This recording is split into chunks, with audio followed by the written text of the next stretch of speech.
ଗତକାଲି ସନ୍ଧ୍ୟାରେ ସମ୍ବଲପୁର ସହର ଉପକଣ୍ଠ ଗୁଣ୍ଡେରପୁର ନିକଟରେ ମାଲତି ଜୋରରେ ଯେଉଁ ଅଘଟଣା ଘଟିଥିଲା ଯେ 3 ଜଣ ପ୍ରବାସୀ ଶ୍ରମିକ ଗାଧୋଉଥିବା ବେଳେ ଭାସି ଯାଇଥିଲେ ଏବଂ 2 ଜଣଙ୍କୁ ଉଦ୍ଧାର କରାଯାଇଥିଲା ଏବଂ ସେମାନଙ୍କ ମଧ୍ୟରୁ ଜଣେ ନିଖୋଜ ରହିଥିଲେ। ଆଜି ସକାଳୁ ସକାଳୁ ପୁଣି ଥରେ ରେସ୍କ୍ୟୁ ଅପରେସନ ଆରମ୍ଭ ହେବା ପରେ ନିଖୋଜ ବ୍ୟକ୍ତିଙ୍କର ମୃତଦେହ ଠାବ କରାଯାଇଛି। ଆମେ ଘଟଣାସ୍ଥଳରେ ଅଛୁ ଯୋଉଠି ରେସ୍କ୍ୟୁ ଅପରେସନ ଚାଲିଛି। ଏବେ ଏବେ ମୃତଦେହ ଉଦ୍ଧାର ହୋଇଛି। ରେସ୍କ୍ୟୁ ବୋଟ୍ରେ ମୃତଦେହ ଅଛି। ମୃତଦେହକୁ ହସ୍ପିଟାଲ ନେବାର ବ୍ୟବସ୍ଥା କରାଯାଉଛି। पुलिस टीम फायर टीम घटनास्थल में पहुंची।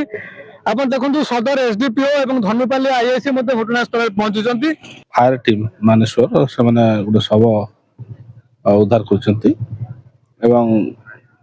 गत काली एवं तार परिचय तार जो देखला तार आम परिचय जना पड़ी से जो गत काली 3टा पिला गाधोले राजस्थान जो मैंने कम कर गाधवा समय गोटे पिला 3टा भासी जाते 2 जन रेस्क्यू होते रेस्क्यू करते लोकाल जो काम करते लोक गोटे पिला भासी जाता तो तार परिचय जना पड़ी से जो 3 जन पिला गाधोले से भर जो भासी जाता मत बही तार डेथ हो पानी बुड़की आमर जो कम कर अति सर्ट पीरियड आमर फायर टीम खोजिकी बाहर कर निश्चित भाव प्रशंसनीय कम बर्तमान तार जो अच्छी यूरिक आमर है तार इनक्वेस्ट तार परिवार लोक आसला इनक्वेस्ट पीएम हो डेड बॉडी हैंड ओवर करा सर आ गोटे कथा जो असुरक्षित स्थान रही से स्थान गुड़िक गाधोवा फल घटना घटुची तेणु यदि पुलिस कौन भूमिका सर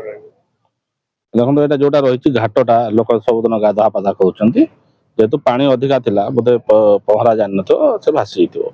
गतकाली संध्यारे जदि सूचना देवाक चाहिए जे गतकाली संध्या प्राय 5टारे जन्मदिन पालन कर सारा पर 3 जन युवक जी कि राजस्थान बासिंदा एठार रही श्रमिक भाव में कम करते से गाधेवाक आसते किंतु प्रखर स्रोतर 3 जन जाक भासी जाते स्थानीय लोकों द्वारा 2 जन उद्धार होते जड़े निखोज रही गतकाली संध्या पर्यंत रेस्क्यू ऑपरेशन चली किंतु अंधार हो ऑपरेशन को स्थगित रखा आज पुणी सकाळे ऑपरेशन आरंभ होगा पर मृतदेह उद्धार होती युवक जन को वर्तमान व्यवच्छेद मृतदेह को डिस्ट्रिक्ट हेडक्वार्टर हॉस्पिटल को निया फायर टीम फायर ऑफिसर एवं सदर एसडीपीओ एवं धनुपाली आईआईसी घटनास्थल में पहुंची मृतदेह व्यवच्छेद पठेबार व्यवस्था करुछंती।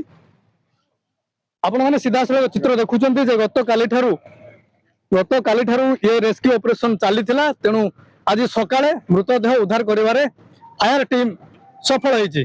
संबलपुर विनोद कुमार बेहेरा प्रमेय डिजिटल।